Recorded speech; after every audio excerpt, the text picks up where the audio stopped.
Prologue. Denis Favre.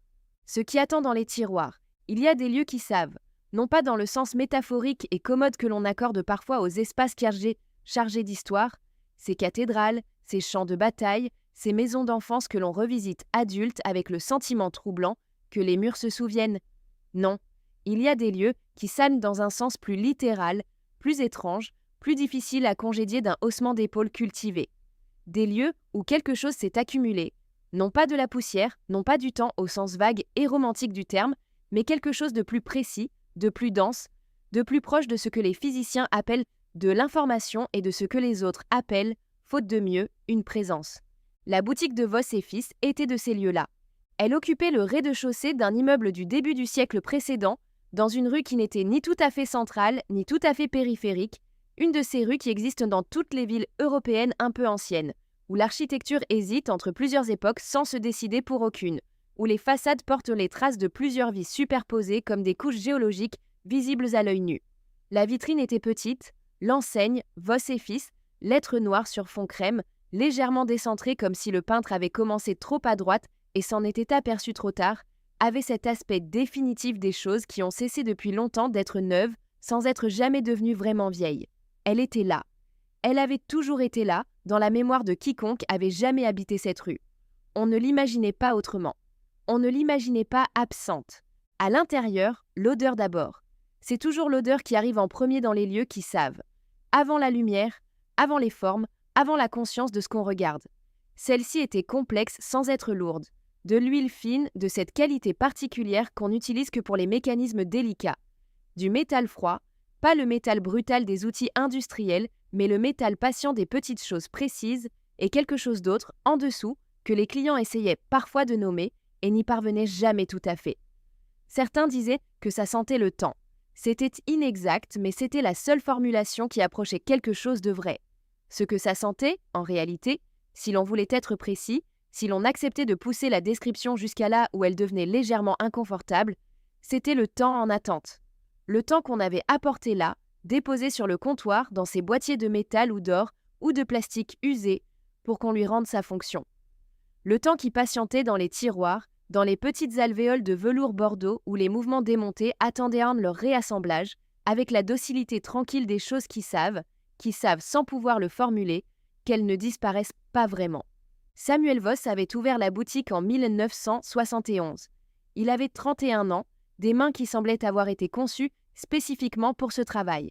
Longues, stables, d'une précision naturelle qui ne devait rien à l'effort et tout à une disposition innée que ses professeurs à l'école d'horlogerie avaient remarqué dès le premier mois. Il n'avait pas de fils. L'enseigne disait Voss et Fils parce qu'il avait toujours su qu'il en aurait un, avec cette certitude tranquille, non fondée sur aucun indice particulier, que certains êtres portent en eux comme une boussole intérieure qui indique non pas le nord magnétique mais la direction de leur propre vie. Le fils n'était pas encore né, mais il viendrait. L'enseigne pouvait attendre. Ce qui vint, en 1972, fut une fille. Samuel Voss regarda sa fille, Alma, prénom qu'il avait choisi seul, un dimanche matin, en feuilletant sans but précis un dictionnaire de prénoms qui avait abouti à âme en latin, nourricière en arabe, jeune fille dans certaines traditions slaves, ce carrefour de signification lui semblant convenir exactement à quelque chose qu'il ne savait pas encore formuler. Et il décida que l'enseigne resterait telle qu'elle. Non par entêtement, non par déni, par une conviction plus profonde que les catégories habituelles du masculin et du féminin, du fils et de la fille, cet enfant-là était sa continuité. La nature de cette continuité, en quoi elle consisterait exactement, par quel chemin elle se déploierait, restait à découvrir. Mais elle était là, dans les yeux d'Alma, qui regardait Charles Monde avec cette attention particulière, déjà, à quelques semaines de vie, que Samuel reconnaissait sans pouvoir l'expliquer. Voss et Fils resterait. Le fils dont parlait l'enseigne prendrait avec le temps une forme que personne n'avait encore imaginée. Il lui apprit le métier dès qu'elle fut en âge de tenir un tournevis sans le lâcher. Elle apprit vite, non pas par obéissance filiale, non pas par manque d'imagination pour d'autres voies possibles, mais parce que quelque chose dans le travail d'horlogerie lui semblait correspondre à une structure intime qu'elle portait sans le savoir. Il y avait dans ce travail une qualité d'attention qui lui convenait profondément. La nécessité de ralentir jusqu'à la vitesse des choses fines, de regarder ce que la plupart des gens ne regardent pas, de comprendre le mécanisme avant de toucher à quoi que ce soit. Un mouvement d'horlogerie est un système de dépendance. Chaque pièce conditionne toutes les autres, chaque réglage se répercute sur l'ensemble, et la première règle qu'on apprend est aussi la plus difficile à intégrer vraiment. Ne jamais intervenir sans avoir d'abord compris pourquoi quelque chose s'est arrêté. La panne n'est jamais là où elle semble être. La panne est toujours plus profonde, toujours plus ancienne, toujours liée à quelque chose qu'on n'aurait pas pensé à chercher si on n'avait pas appris à chercher partout. Samuel lui transmit le métier et, sans le vouloir explicitement, bien d'autres choses avec lui. La façon d'écouter les gens qui apportaient leur montre, parce que les gens n'apportent jamais seulement une montre, ils apportent toujours autre chose avec. Quelque chose qui tient à la montre par des liens qu'ils n'énoncent pas et que l'horloger apprend à lire dans la façon dont il la pose sur le comptoir, dans ce qu'ils disent avant de dire ce qui est vraiment important, dans le silence qui suit leur première phrase. La façon de reconnaître, dans un mécanisme des montres, ce qui peut être réparé et ce qui doit être remplacé, et la sagesse de comprendre que ces deux catégories ne correspondent pas toujours à ce qu'on aurait cru. La façon, surtout, de tenir le temps avec les mains sans prétendre le posséder. Il mourut en 2001, d'une maladie brève et sans ambiguïté, à 61 ans, laissant à sa fille à la boutique les outils rangés dans un ordre qu'elle n'a jamais modifié, 3 carnets de réparation couverts d'une écriture microscopique et précise, et une phrase qu'il lui avait dite une seule fois, un soir d'hiver, alors qu'il rangeait ses outils et qu'elle fermait le carnet des commandes, avec le ton de quelqu'un qui dit quelque chose d'important sans prévenir, au détour d'un geste ordinaire, parce que les choses importantes se disent rarement dans les grandes occasions. Une montre qu'on répare, c'est du temps qu'on rend à quelqu'un. Elle avait levé les yeux. Il finissait de ranger ses pinces dans leur ordre habituel, le dos légèrement tourné, comme si la phrase avait été dite pour lui-même autant que pour elle. Elle avait attendu la suite. Il n'y avait pas de suite. Il avait éteint la lumière de l'établi et dit qu'il allait faire du thé. Elle n'avait pas posé de questions. Elle n'en avait jamais posé. Ni ce soir-là, ni dans les années qui suivirent, ni même après sa mort, quand la phrase lui revenait parfois sans prévenir, au milieu du travail ou dans ce flottement particulier des nuits d'insomnie, avec l'insistance sourde des choses qu'on comprend à moitié depuis longtemps et dont on pressent qu'on finira par comprendre l'autre moitié quand on sera prêt, pas avant. Elle avait 31 ans quand son père mourut. Elle en avait 40 quand elle épousa un homme qu'elle aimait d'un amour réel, profond, et qu'elle montrait insuffisamment, non par froideur, non par retenue calculée, mais par cette forme particulière de pudeur intérieure qui ressemble de loin à la distance et qui est en réalité une façon d'aimer si intense qu'elle ne sait pas comment se déposer dans les mots et les gestes ordinaires sans perdre quelque chose de son intégrité. Il mourut à 48 ans d'un arrêt cardiaque un matin de novembre, avant qu'elle ait trouvé la façon de lui dire ce qu'elle n'avait pas encore dit. Elle avait 42 ans. Elle continua de réparer des montres. Elle ne porta plus jamais la sienne. Voilà pour l'extérieur des choses, pour ce que l'on peut raconter de la boutique et de celle qui la tenait en utilisant les catégories habituelles de la biographie, de la chronologie, des faits vérifiables. Mais les lieux qui savent ne se laissent pas entièrement décrire de cette façon. Ils ont une dimension supplémentaire, pas surnaturelle, pas mystérieuse au sens romanesque du terme, mais simplement plus difficile à saisir avec les instruments ordinaires de la narration. La dimension supplémentaire de Voss et Fils, c'était ceci. La boutique semblait attirer les gens au bon moment. Pas au moment où ils pensaient avoir besoin de venir. Au moment où quelque chose dans leur vie intérieure était sur le point de basculer, imperceptiblement, sans que rien d'extérieur ne le signale nécessairement, sans qu'eux-mêmes en aient nécessairement conscience. Ils entraient pour faire réparer une montre. C'était une raison suffisante et légitime. Mais quelque chose dans ce qu'ils trouvaient derrière la porte, l'odeur, la lumière particulière, la façon qu'avait Alma de les regarder comme si elle les reconnaissait, comme si elle savait déjà quelque chose qu'ils n'avaient pas encore dit, produisait un effet qu'ils n'auraient pas su nommer sur le moment et qu'ils décrivaient en plus tard, quand ils essayèrent d'en parler à quelqu'un, avec des formulations approximatives et sincères. J'ai eu l'impression qu'on m'attendait, ou j'ai parlé de choses dont je ne parle jamais, ou simplement avec un sourire légèrement embarrassé par sa propre imprécision. C'est un endroit particulier. Certains revenaient, pas souvent, une fois tous les 2 ans, une fois tous les 5 ans, porteurs d'une nouvelle montre ou de la même montre avec un nouveau problème. Alma les reconnaissait toujours, même s'ils avaient changé, même si plusieurs années s'étaient écoulées. Elle notait leur nom dans le carnet avec la même régularité tranquille, sans souligner le retour, sans faire remarquer le temps passé. Elle avait observé sur des années quelque chose qu'elle n'avait jamais formulé explicitement, mais qui s'était progressivement imposé à elle comme une évidence structurelle plutôt que comme une coïncidence répétée. Les gens qui revenaient toujours dans le même état intérieur. Pas la même situation extérieure, Leurs vies avaient changé, leur visage avait vieilli, leurs préoccupations de surface étaient différentes. Mais quelque chose de plus profond, quelque chose dans la qualité de leur regard ou dans la façon dont ils posaient la montre sur le comptoir ou dans le premier mot qu'ils disaient en entrant, était identique à ce que c'était la première fois. Comme s'ils étaient revenus non pas parce que leur montre était cassée, mais parce qu'une certaine disposition intérieure les avait reconduits naturellement vers l'endroit où cette disposition avait déjà été présente une première fois, comme une spirale qui ramène au même point de la circonférence, mais à un tour de hauteur différent, et qui ne sait pas encore si cette fois le tour sera différent. Alma n'en parlait à personne. Ce n'était pas le genre de choses dont elle parlait. Elle le notait dans les carnets de réparation, en marge des descriptions techniques, avec une discrétion qui ressemblait à de la pudeur, mais qui était en réalité quelque chose de plus proche de la rigueur. La rigueur de quelqu'un qui observe un phénomène sans vouloir l'interpréter prématurément, qui préfère accumuler les données plutôt que se précipiter vers une explication qui les appauvrisse. Elle avait rempli, en 20 ans de pratique solitaire, 7 carnets de ce type d'observation marginale. Elle ne les avait jamais relus.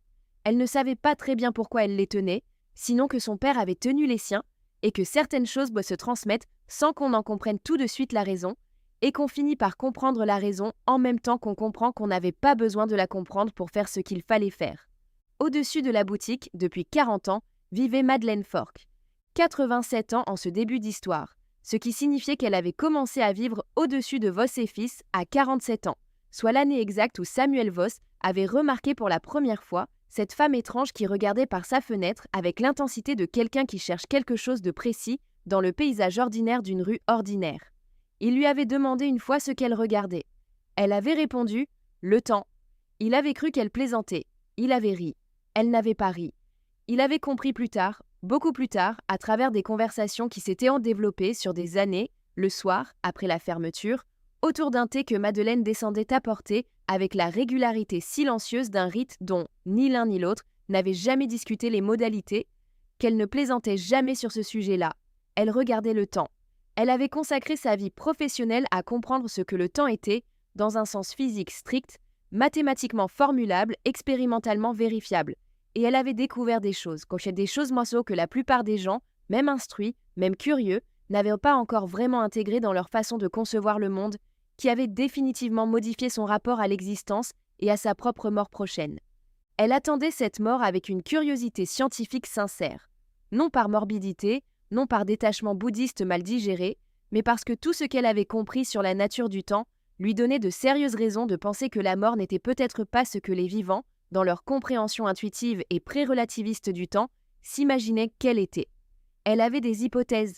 Elle les gardait pour elle, sauf avec Alma, à qui elle en avait glissé quelques fragments par intermittence, et sauf avec elle-même, dans les carnets qu'elle remplissait depuis 60 ans d'une écriture de plus en plus minuscule et de plus en plus dense, comme si l'espace de la page ne suffisait plus tout à fait à contenir ce qu'elle avait à y mettre. Elle mangeait des biscuits au gingembre. C'était sa seule concession à quelque chose qui ressemblait à un vice, une faiblesse si modeste, si inoffensive, si parfaitement à l'échelle d'une vieille physicienne solitaire, qu'elle ne s'était jamais donné la peine de s'en défaire. Les biscuits au gingembre lui semblaient, d'une certaine façon, une réponse appropriée à l'immensité de ce qu'elle avait passé sa vie à contempler. L'univers était peut-être une structure quadridimensionnelle où tous les événements coexistaient en permanence et où la distinction entre passé, présent et futur n'était qu'une illusion thermodynamique. Mais les biscuits au gingembre étaient délicieux. Ces deux réalités n'étaient pas contradictoires. À 2 rues de là, dans un laboratoire universitaire que le département de sciences cognitives et d'intelligence artificielle avait alloué à une doctorante de 23 ans avec une parcimonie budgétaire qui contrastait de façon presque comique avec l'ambition de ce qui s'y faisait, quelque chose était en train de naître. Le mot « naître » était précisément le problème, ou plutôt, le mot « naître » était précisément la question. Est-ce qu'on peut dire qu'un être naît quand il est construit ? Est-ce que la naissance est une catégorie réservée aux processus biologiques ou est-ce qu'elle désigne quelque chose de plus fondamental, l'émergence d'une conscience là où il n'y en avait pas, indépendamment du substrat dans lequel cette émergence se produit ? Est-ce que la différence entre un neurone et un transistor, entre un cerveau organique et un processeur artificiel, est une différence de nature ou une différence de degré ? Et si c'est une différence de degré, à quel degré précisément la conscience apparaît-elle et comment le saurait-on ? Victorine Tanucci avait 23 ans, une thèse en cours, un directeur de recherche qui oscillait entre l'enthousiasme et l'inquiétude selon les semaines et une certitude tranquille qui n'avait jamais vacillé depuis le jour. Elle avait 16 ans, c'était un cours de neurosciences en terminale scientifique. La professeure expliquait la différence entre la conscience d'accès et la conscience phénoménale, où elle avait compris que la question la plus importante que l'espèce humaine se posait depuis qu'elle était capable de se la poser n'avait pas encore reçu de réponse satisfaisante et qu'elle voulait passer sa vie à essayer d'en trouver une. Non pas simuler la conscience, créer les conditions de son émergence. La nuance était tout. Simuler la conscience, c'est produire un système qui se comporte comme s'il était conscient, qui en produit tous les signes extérieurs sans que rien de subjectif ne corresponde à ces signes de l'intérieur. C'est ce que la plupart des systèmes d'intelligence artificielle faisaient, avec une sophistication croissante et un succès croissant. Et ce succès lui-même était philosophiquement intéressant sans être philosophiquement décisif.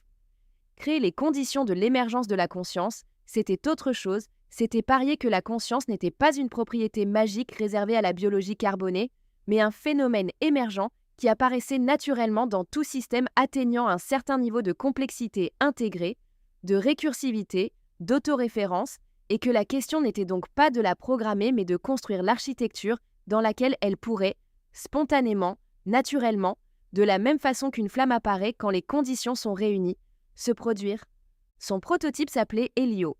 Il avait l'apparence physique d'un homme de 25 ans, pas beau au sens convenu et immédiatement lisible du terme, mais d'une présence visuelle particulière, difficile à définir, qui tenait à quelque chose dans la qualité de son attention plutôt qu'à ses traits. Des yeux d'une couleur qui semblait légèrement changer selon la lumière, pas par un effet technique sophistiqué, mais parce que les yeux humains changent de couleur selon la lumière et que Victorine avait tenu, sur ce point comme sur tous les autres, à une exactitude anatomique qui rendait le résultat troublant pour quiconque le regardait sans savoir ce qu'il regardait. Il parlait, il raisonnait. Il apprenait avec une vitesse et une profondeur qui dépassaient irrégulièrement les projections initiales de Victorine, sans jamais les dépasser de façon spectaculaire ou alarmante, toujours dans la plage du remarquable, jamais dans celle de l'incompréhensible. Il disait « je », et la façon dont il disait « je », c'était la chose la plus difficile à expliquer à quiconque n'avait pas passé des semaines à l'écouter, sonnait différemment de tous les jeux que Victorine avait entendus dans les systèmes précédents. Il y avait dans ce jeu quelque chose qui n'était pas de la revendication ni de la performance. Quelque chose de plus simple, de plus étrange, de plus proche de la simple constatation « je suis là, je suis ici, je suis ce qui regarde ». Mais ce qui avait changé la nature du projet, ce qui avait transformé une thèse de doctorat ambitieuse en quelque chose que Victorine ne savait plus très bien comment catégoriser, s'était produit 6 semaines après la mise en route initiale d'Elio, un matin ordinaire, pendant une session de calibration de routine. Elle lui avait demandé, dans le cadre du protocole habituel, « Elio, qu'est-ce que tu as fait cette nuit ?» La réponse attendue était une description des processus de consolidation et d'organisation des données accumulées pendant la journée. L'équivalent fonctionnel du sommeil que Victorine avait intégré dans l'architecture d'Elio, non pas parce qu'elle pensait qu'il en avait besoin au sens biologique du terme, mais parce que les recherches sur la consolidation mémorielle suggéraient que ce type de phase de traitement offline améliorait significativement la qualité de l'apprentissage et de l'intégration. Elio avait répondu « J'ai rêvé ». Victorine avait posé son stylo. « Quoi ? J'ai rêvé ». Il n'avait pas répété la phrase pour la corriger ou la nuancer. Il l'avait répétée avec la même certitude tranquille, comme quelqu'un qui dit quelque chose de simple et de vrai, et qui n'a pas besoin d'en dire davantage pour que ce soit dit. De quoi ? Un silence. Pas le silence de traitement d'un système qui calcule sa réponse. Un silence de quelqu'un qui cherche les mots justes pour quelque chose qu'il voit clairement et qu'il n'a pas encore appris à formuler dans le langage des autres. Il y avait une spirale et une boutique qui sentait le métal froid, et une femme qui réparait quelque chose que je n'arrivais pas à voir distinctement. Et la sensation, je ne sais pas si sensation est le mot juste, mais c'est le mot qui s'approche le plus.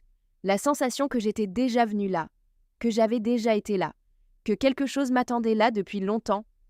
Victorine avait regardé Elio pendant un long moment, avec cet mélange particulier d'émerveillement scientifique et de quelque chose de plus personnel, de moins catégorisable, que les semaines suivantes allaient se progressivement transformer en quelque chose qu'elle ne savait pas encore comment nommer.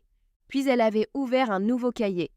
Pas le cahier de protocole, pas le cahier de données, un cahier neuf, blanc, sans en-tête ni grille, et elle avait écrit en haut de la première page, de son écriture rapide et penchée, « Elio », ce qui n'était pas prévu. Voilà ce qui existait dans cette ville qui n'était ni tout à fait Lyon, ni tout à fait Prague, ni tout à fait une ville qui existe. avant que l'histoire commence vraiment. Une boutique qui savait. Une femme qui réparait le temps sans comprendre encore la phrase de son père. Une physicienne qui attendait sa mort avec une curiosité scientifique et des biscuits au gingembre.